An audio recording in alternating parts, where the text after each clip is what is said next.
Well, welcome, Elna Myburg. Thank you for taking time out of your busy Sunday to take us through your musical journey. I know that you started in South Africa. You've been in Houston for quite a long time, and what we'd like to know, and what the audience would like to know, is just tell us a little bit about your musical journey, how why you're here, and what you're doing here. I know I've got a lot of notes about you're very accomplished, and we'd love to hear your story. Thank you. It's a pleasure to be here. I started out in South Africa, so I was born and raised there. Lived there for 30 years before we immigrated to the United States. Okay. So I was born into a very musical family. My parents loved music. They were both singers. And very professional. They traveled quite a bit and used to sing some operas, and they loved singing together. And as a little girl, the piano was this magical thing. Did you have a piano in the home? Absolutely, yes. And that to me became the most interesting thing in the home. And I remember they used to practice at nighttime, or in the evening when we were supposed to sleep, but I did not. I would tiptoe and then peek to see what they're doing, and they were practicing, and they had a professional accompanist who accompanied them, and I could not stop watching the hands. It was like Christmas every day. Absolutely, yes. So that became this wonderful thing in the house, and it was always open for us to play. I have 3 sisters, and we all played. Okay. So from a very young age, I started to experiment a little bit. And were you self-taught, or did you take lessons for yourself? I started to experiment a little bit when I was 3 years old, and then when I was 7, that's when I started with formal lessons. Okay. And it's been wonderful. It's I'm really not good at sports. So in school, I used to sneak away to the piano. Whenever we had PE, it's like, oh, can I go to the piano room? Can I go to the music room? It's just a passion. Luckily, you decided that you wanted to play music and not sports. We're very happy that you did that. Absolutely, because I can't do this until I'm 90, right? Yes, that's right. Absolutely, that's right. yes. So so we all played, and like I said, I have 3 sisters, and so we started. So 3 sisters, together. 1 piano. Well, that started to become a problem later on, so my parents got another piano. So we would have 2 pianos going at the same time. And then my younger sister started to play drums and bass guitar. And we all used to sing together, and later on I didn't want to sing anymore, I wanted to accompany. So I started to accompany my mom and dad, and then my sisters. Wonderful. So we would go around the country and this was in South Africa, yes? In South Africa, that is correct. Where did you perform when you were doing this? Were you schools, institutions? Where did you? Yes, absolutely. All kinds of concerts, retirement villages. They loved having us, and so. And very special to play with mom and dad, right? Definitely, definitely. So it was really fun to. So it's in your DNA. Definitely. In your DNA. And it was just a logical thing for me to go and study piano education at the University of Stellenbosch in South Africa. You have a bachelor's and a master's. That's right. So later on I did my master's in musicology at the in University of South Africa as well. Okay. Correct, yes. Good. And it wasn't until I came here in 1998 that I started, I thought, well, I'm classically trained, but I always had a love for jazz. And so my jazz is mostly self-taught. And there was I met somebody here who could help me a little bit with jazz, and I took some lessons here. So you're classically trained, right? And then you just kind of gravitated to the genre of jazz.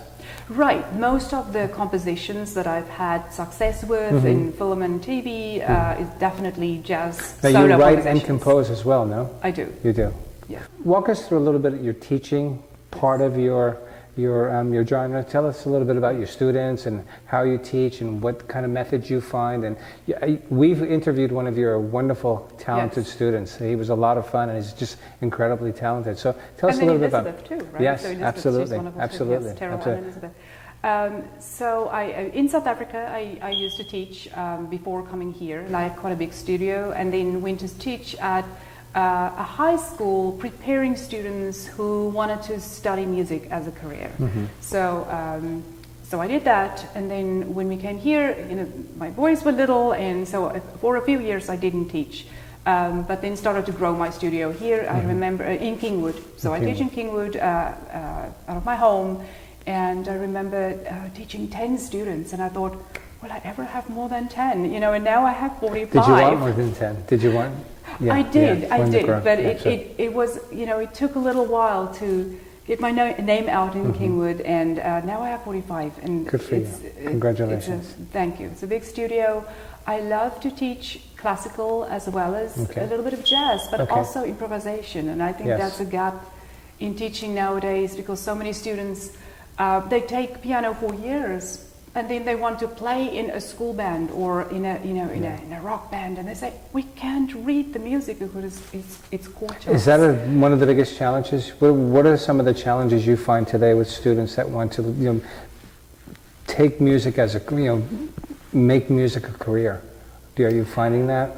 Well, I think the biggest challenge is to convince students that they have to have the passion. If they really want to do it as a career, they have to spend time. So that's, I think everybody's so busy. Yes. And so, you know, everything is so instant nowadays, and it's fast, and they want it to happen really fast. Right. And I always tell them, it takes time. Do they understand that? Do they appreciate that it takes time to...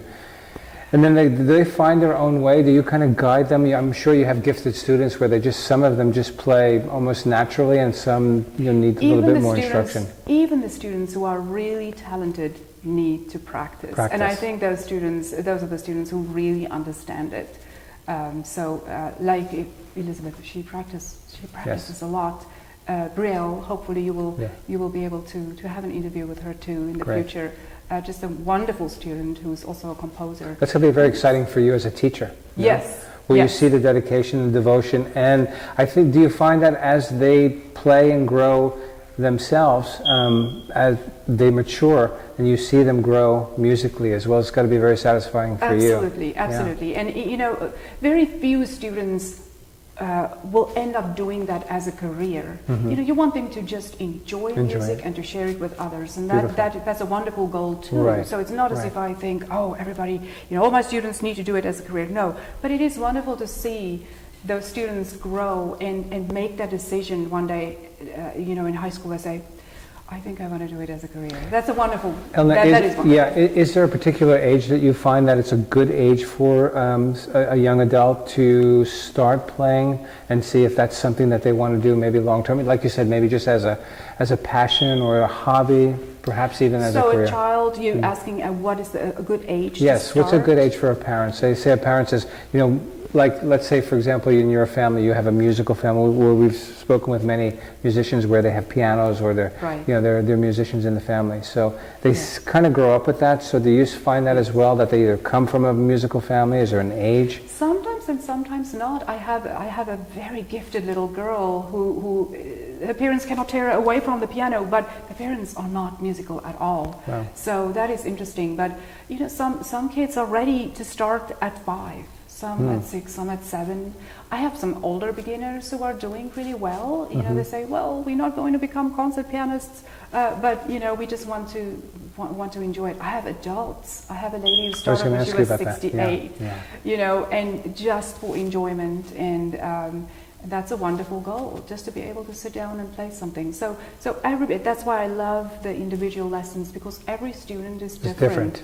You know, they have different goals. So it's very important for me to talk to a student and find out what do they want to accomplish. So it has to be exciting for you, because every student is different. Every student's at a different level, different thoughts, different how they want to play, how you can take them along. Yes, different abilities. You know, I mean, for someone to play "Twinkle Twinkle Little Star" is a major goal, and it's wonderful. And I just see the parents crying at the recital because they are so happy because their child can play something. And then for someone else, it might be like Elizabeth, you know, she wants to study music, and so the goals are different. You know, we find that also, and that's one of the things we ask the young musicians as well, is it a path that you want to explore musically? And it's open. And then I think the good thing is that we have people like yourself that are dedicated professional musicians in the community that are able to reach out and really help them and kind of guide them on a path. Right. Whether it's going to be a career or whether it's going to just be a hobby and play with friends or whatever that might be. Yes, absolutely. Yeah. So you also compose and you write music, and you seem to be leaning more yourself towards a jazz genre. Can you talk to us a little bit about that? So a long time, maybe 11 years ago, I started to write for specifically jazz solos for piano libraries or music libraries for film and TV, and got some music on. It was called ABC Family, and what is the other one? Vox. And then, so my music is on some Amazon Music, movies, and Hulu, and YouTube. Now and Netflix. these are pieces that you've actually written, composed. Yes, that I wrote, and then I recorded in my home studio. So I got all the equipment and my digital Fostex studio, and then took a break because my studio, my teaching studio, was growing so fast that I just didn't get time. I didn't have time anymore. The boys, of course, I wanted to spend some time with them. So for about 10 years, I just taught. And then I decided about a year ago, I want to get back into writing. Now that the boys are in college, I have more time. And of course, my digital studio, the brain fried, and I called a piano place and said, I want to replace this. And I said, and they said, what do you want to replace? And so then I realized, in 10 years, things changed so much, and everything is computer based. And of course, I'm not in my 20s anymore, so I didn't even grow up with a computer. So I'm so excited because I got new equipment and work with Logic Pro 10, and very exciting. So now I am, instead of just doing piano solo, I'm doing like electronic dance music, just genres that are new to me. Full orchestral, so I cannot really play that for you here, on the acoustic, but I'm busy working on full orchestral arrangements, electronic, advertising music, and just a lot of different things. But I still love jazz, and but trying to combine that with doing, instead of more traditional, doing more electronic jazz. Electronic.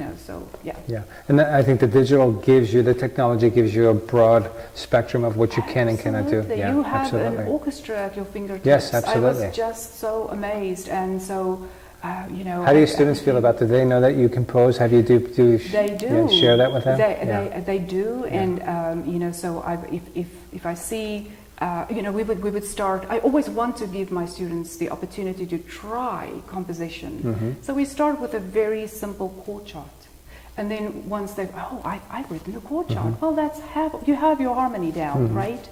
So then I tell them, for next week, write a melody, because most of them, when I tell them, let's do a little bit of composition, say, oh no, I cannot do that. Well, you can, right? So they write a chord chart, and then I tell them, you have your harmonic foundation, go home and write a melody to it. And most of them are so impressed. Oh, I can do this. And then we might record it, and they have something great to present to their family, something they wrote. Absolutely. So, yes. That's going to be very satisfying. Absolutely. And then I have students like Brielle who won the TMTA competition, composition competition. She won first prize, so she wants to do that as a career. That's very exciting. That's beautiful. And she works with Finale, the notation software. She figured that out all by herself.